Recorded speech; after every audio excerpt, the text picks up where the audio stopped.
예, 먼저 번에 그러니까 소설은 거짓말인가 이것에 대해서 강론을 펼친 것은 요즘 법률 공방이라든지 진실 규명 이런 사회적인 공방을 벌이는 중에 상대방의 사실과 다른 이야기를 한다고 생각되었을 때 소설 쓰냐 이런 식으로 이제 공격을 함으로써 마치 소설이 거짓말의 대명사인 양 폄훼되는 그런 현상에 대해서 개탄하는 의미에서 이야기를 했습니다.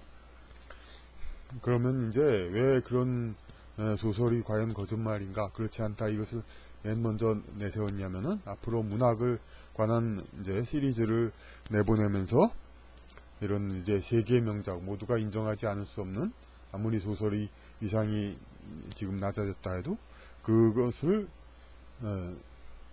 하나하나 영성적으로 해설함으로써 그 의미를 다시 되새기는 그러한 자리를 마련하려고 하는 것입니다. 그러면 이제 오늘 첫 시간은 두 번째 시간이지만 작품 해설로는 첫 시간이죠.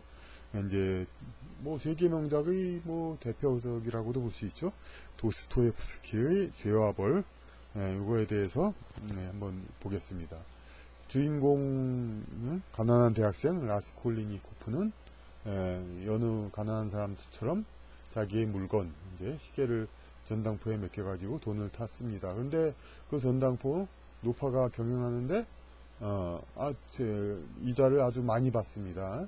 뭔가 좀 수완이 있어가지고 다른 사람들보다 더 이제 그 영업을 잘해서 다른 업소들보다 거의 자리 잡겠죠. 그래서 물건을 맡기는 사람한테는 아주 절박한 입장이니까 그 사람이 필요하다고도 볼 수 있겠죠. 하지만은 그 사람이 없다면은 만약 그 사람들보다는 덜 이제 고리대금 이자를 덜 받는 덜 착취하는 그런 전당포업자가 있을 테니까 돈을 빌려주는 사람 더 낫지 않을까 그런 생각도 해볼 수가 있습니다. 그러니까 이 사람이 고리대금업자 전당포업파는 이 사회에 아무 필요가 없는 사람이다 그렇게 생각이 될 수가 있습니다. 그래서 이 사람의 재산이 굉장히 많아요. 그러니까 이것을 그냥 재산 모아두고 그냥 뭐 자기는 그럭저럭 쓰는데 그런 그렇게 큰 그 돈을 쓰는 일도 그렇게 많지 않은데 모아두는 일에 그냥 이제 의미를 두고 있습니다. 이 사람은. 그래서 이제 이 돈을 내가 만약 가진다면은 나는 이제 어려운 사람을 돕고 또 자기 나름의 뭐 사상이라든지 뜻을 펼치고 그럴 수도 있고 그럴 수도 있는데 지금 돈이 없어서 그 좋은 뜻을 펼치지 못하는데 그럴 수 있으면 얼마나 좋을까 그런 생각이 드니까 이 사람들을 이 사람의 그 재산을 내 것으로 가지면 좋지 않을까 그렇게 생각을 합니다. 그렇게 해가지고 결국 이제 작품에서 우리가 알다시피 노파를 죽이고 때마침 그것을 목격한 그 동생까지도 죽입니다. 이런 그야말로 동시 연쇄살인범인 아주 끔찍한 연쇄살인범인데 여기서는 또 이 사람이 다른 사람한테는 평상시 생활에서는 아주 의로운 행위를 합니다. 어떤 이제 돈 거래 이렇게 하면서도 어려운 사람의 돈은 뭐 구태여 받으려고 안 하고 도로 주고 자기도 어려우면서 그리고 또 그렇게 많이 알지도 않은 사람 친하지도 않은 사람인데 잠깐 알았다 뿐이지 그 사람이 이제 길에서 마차에 치여서 죽을까 어떻게 어려운 상황이 있으니까 이 사람을 이제 집에 데려다 주고 그런 그냥 남을 돕는 선행을 합니다. 그러니까 그래가지고 뭐 소냐라는 이 사랑하는 사람도 만나게 되고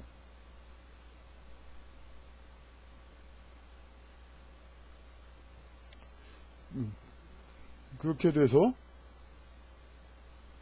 근데 이제 소냐라는 사람을 만나서 이 사람은 아주 자기 남을 위해서 또 아주 많이 희생을 한 사람이죠. 근데 라스콜리니코프는 이제 나폴레옹처럼 아주 큰 일을 하는 자기가 그런 식으로 자기가 정의를 발휘한다면은 이제 한두 사람 죽이는 건 아무것도 아니지 않느냐 그렇게 해서 자기가 그런 사람이 될 수 있지 않을까 해가지고 이걸 저질렀지만 소냐라는 사람은 어떻게 뭐 큰 거대한 정의를 펼친다는 생각은 없이 그러니까 주변의 어려운 사람들 자기를 희생하면서 도와주는 사람입니다.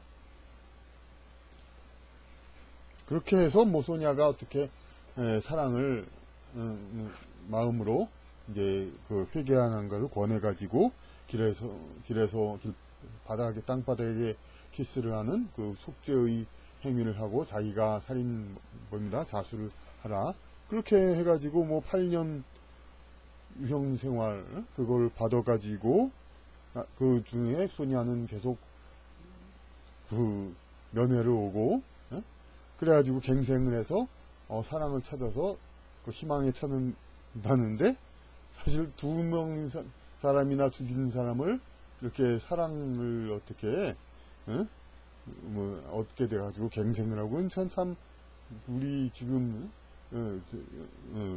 우리 한국에 특히 살인죄가 가볍다고 이제 모두들 그렇고 여론이 그렇고 저도 그러한 얘기를 많이 했었는데 이거 뭐 살인죄 가벼운 것은 사실 옛날엔 사실 더했죠. 뭐 저기 그 옛날에 그 사마천의 뭐 그런 얘기에는 누가 누구를 어떤 귀족집 젊은이를 죽였는데 그 사람이 그 주인 모욕적인 말을 했으니까 죽인 건 당연하다 이렇게 얘기하는 귀절도 있습니다. 그러니까 그렇게 해서 변호하는 것도 있습니다. 그러니까 모욕적인 말을 한 것이 사실이니까 죽인 것은 맞다 정당하다 그렇게 변호를 한 일도 있고 옛날에는 오히려 경우에 따라서 많이 더 그랬죠. 그런데 근래 들어와서 이제 인간의 어떤 생명권 것이 강조되다 보니까 그렇게 됐는데 우리나라는 이제 정치적으로 살인보다는 이제 성범죄라든지 정치적으로 관련된 이제 그런 것을 더 처벌하려는 경향이 있으니까 상대적으로 가벼운 경향이 있는데 아직도 이제 도스토옙스키의 그 시절은 또 이제 사람의 생명이 좀 더 비교적 가볍게 이제 처리되던 시절이니까 그렇다고도 볼 수 있고 또 여러 가지 이유가 있을 수 있습니다. 8년 유형 생활이라는 게 우리 보통 감옥 생활보다는 훨씬 더 혹독한 8년 동안 이제 추운 시베리아에서 지금은 이제 벌목공 아주 북한 노동자 그런 사람들이 일을 하지만 그 당시에는 어떤 그 인력 구하기도 힘든데 그런 노예도 없을 때 그럴 때 이제 그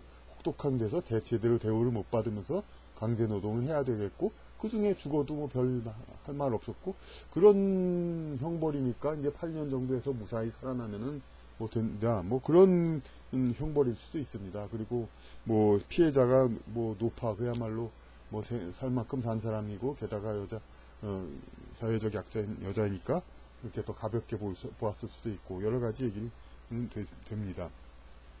하여튼 결과는 그렇습니다. 그러니까 그렇게 해서 근데 주인공이 왜 그럼 이제 아무리 처벌이 강하다 덜하다를 떠나서 이제 범죄자에 불과한 걸로 되었다. 자기는 그러니까 나폴레옹과 같이 큰 일을 하는 사람들은 수많은 사람을 죽게 하고도 이제 영웅이 되고 그러는데 자기는 왜 그렇게 안 되냐. 자기도 한번 좀 이제 큰 대업을 위해서 작은 사람 악행 소시민에게 적용되는 악행 정도는 저지르는 사람이 돼보겠다 했는데 자기는 별 볼 일 없는 역시 악행질을 한 그 죄인에 불과하다 이것입니다. 여기서 우리는 이제 다른 차원에서 죄는 이것은 저희가 이제 최근에 영성 이제 얘기하기 이전에 젊었을 때부터 생각했던 건데 죄의 본질은 그 사람의 자기의 업에 해당하는 그 본분 그거에 비해서 분수 넘은 행위를 한 거가 죄가 된다고 봅니다.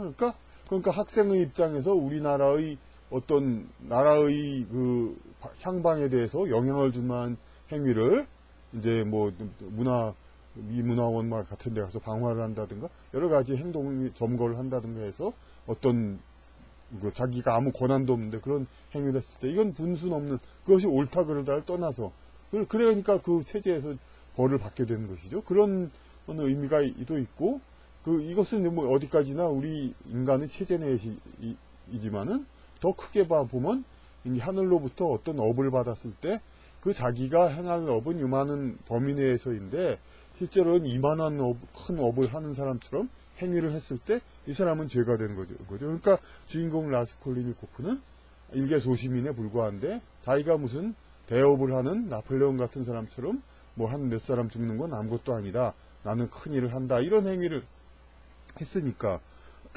죄인이 되는 거다 이거죠.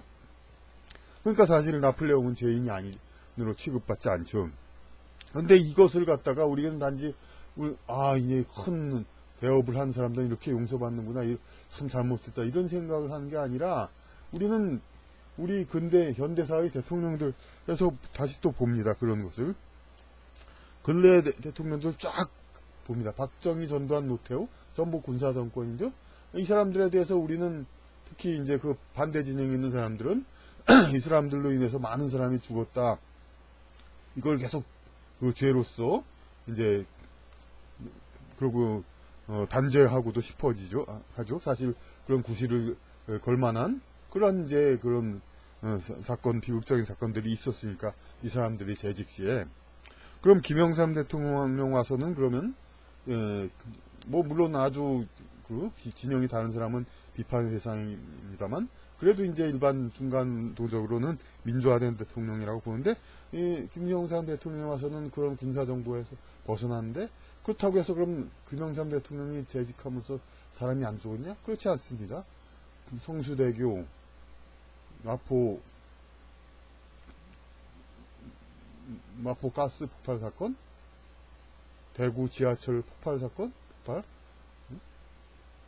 그리고 그 거대한 삼풍백화점 붕괴 사건, 이렇게 해서 그만큼도 많죠. 엄청난 이제 사고들로서 많은 사람들이 죽었습니다. 예? 그리고 노무현 대통령 때는, 그러니까 물론 그 숫자 자체로는 많지 않겠지만은 여기서는 사회적인 이 사람이 죽었다는 거는 우리 인간의 인도적인 입장이 아니라 세상의 역보적인 걸로는 어떤 큰 세상에 영향을 미친 거니까 어떤 큰 영향을 주는 사람의 어떤 죽음, 그건 또 그만큼 영향이 크다고도 볼 수 있습니다. 노무현 대통령 돌아와서는 안상현 부산시장이라든가 뭐 여러 또 뭐 그 대우 건설이든가 무슨 어떤 그 사장 그런 여러 가지 노무현 진영에서 볼 때는 구시대의 사고방식을 가진 사람들, 여러 사람들이 이제 여러 검찰 수사를 하든지, 여러 그런 그런 문책에 시달리다가 자살을 하고, 그러니까 여러 사람들이 죽었죠. 그러니까 여기, 노 대통령도 결국 많은 사람을 죽게 했습니다. 그 다음에 이명박 대통령, 박근혜 대통령, 상대적인 뭐 보수 진영이라고 하지만은, 사실상 뭐, 그렇게 해서 뭐 그랬지만은 아까 김대중 대통령을 뺐군요. 김대중 대통령 때는 역시 더욱 더 이제 그 진영에서 보면 더욱 민주화된 정권이지만 어떤 보안법이라든지 사상적으로 사람을 괴롭히는 일은 상대적으로 많지 않았지만은 그때 갑자기 일어난 성관계 처벌법을 해서 여성이 전화 한 통으로 남자를 무조건 구속시키는 일이 있어가지고 많은 사람들이 사소한 성추행으로 그냥 엄벌, 처벌, 압박으로 젊은이들이 자살을 하기도 하고 그러한 일들이 많았습니다. 이것은 이제 보안법에 의한 그런 일들 것보다도 더 심한, 더 많은 광범위하게 있은 피해였죠. 그리고 이명박근혜 정권에서는 말은 보수 정권이지만은 누적된 사형수에 대한 처리, 그것도 두려워가지고 아주 피를 안 묻히고 깨끗하게 넘어가려고 했지만은 이 대통령이란 직위, 아까 나폴레옹과 라스콜리니코프 얘기했듯이 대통령이란 직위 소시민과는 달리 많은 사람들의 생명을 왔다 갔다 하게 할 직위입니다. 그런데 그러면 기왕 그럴 바에는 어떤 좀 자기가 상대적으로 좀 정당성을 가진 사람을 죽게 하든가 그렇게 하도록 노력을 했어야 될 것입니다. 하지만 이 두 사람도 다 이제 어떤 누적된 사형수도 처분 안 하고 모든 것을 이제 어떤 피를 안 묻히고 깨끗하게 넘어가고 싶어 했습니다. 하지만 천안함 용사들, 천안함 군인들의 꾸준 군인들의 사망 사건이 있었고 다 알다시피 박근혜 세월호 사건이 있었고, 이렇게 해가지고 역시 대통령에 의해서 많은 사람들이 죽었습니다. 지금 문재인 대통령은 아직 안 끝났으니까 모르겠습니다만 또 많은 사람들의 원성이 있죠. 또 어떤 진영이 다르면은. 이러니까 이런 그 큰, 여기서 결론적으로 오히려 그러니까 그 죄와벌에서의 그 죄 주인공이 자기는 작은 업을 타고났으면서 이제 큰 업을 타고난 사람처럼 행동하다가 그것이 죄가 됐습니다. 근데 이렇게 대통령처럼 큰 업을 타고난 사람이 작은 업을 타고난 사람처럼 유비가 천둥에 놀려 젓가락을 떨어뜨리듯이 그러한 이제 소심한 행위를 하게 되는, 그로 인해서 그러니까 생기는 국가사회의 균형, 불균형. 누구를 죽이고 누구를 살릴까? 대통령이라는 사람이 자기 책임하에 이렇게 좀 고르고 선택하고, 이걸 뭐 그대로 비유하기는 좀 이상합니다만은 어쨌든 그런 식으로 이 나라 전체를 봐서 어떻게 균형을 잡을까를 생각을 해야 되는데, 그것이 어떤 이제 에라 모르겠다, 나는 내 책임 안 지고 손에 피 안 묻히겠다 하고 멍하니 있다 보니까 국가적으로 내꽂은 사람들이 죽게 된다든가, 혹은 자기하고 생각이 어떤 다른 사람들, 어떤 객관적인 어떤 그 국가사회에 폐해를 주는 그런 사람을 이제 약화시키거나 제거하는 거가 아니라, 그 자기하고 단지 이제 그건 아마 제 설명으로는 이제 어떤 영적인 어떤 기질이 다른 사람들이죠. 질이 다른 그런 사람들, 그런 사람들을 이제 그건 이제 자기의 이 부류의 영성적 부류들이 이 나라를 차지하기 위해서 진영 논리에 의해서 그렇게 상대방 진영을 이제 말살시키려는 그런 거가 크게 강조되다 보니까 보니까 이제 처분되어야 할 그런 사람을 제대로 고르지 않고 또 역시 그러니까 애꿎은 사람들을 많이 처분합니다. 이런 걸로 인한 국가사회의 폐해도 굉장히 크게 됩니다. 그러니까 우리가 죄와 벌이라는 이제 유명한 작품에서 우리가 다시 또 지금 우리 한국에서 찾아야 할 교훈은, 사람은 자기의 타고난 업의 크기, 이거에 걸맞게 행동해야 된다는 겁니다. 그러니까 작은 사람은 작은 사람에 맞게, 큰 사람은 큰 사람에 맞게 자기의 책임하에 어느 것이 옳고 어느 것이 그르고 어느 사람을 어떻게 대하고 어떤 사람을 어떻게 대하고 이런 것에 책임 있게 대처해야 한다. 이것을 우리가 오늘날에 얻어야 한다고 봅니다.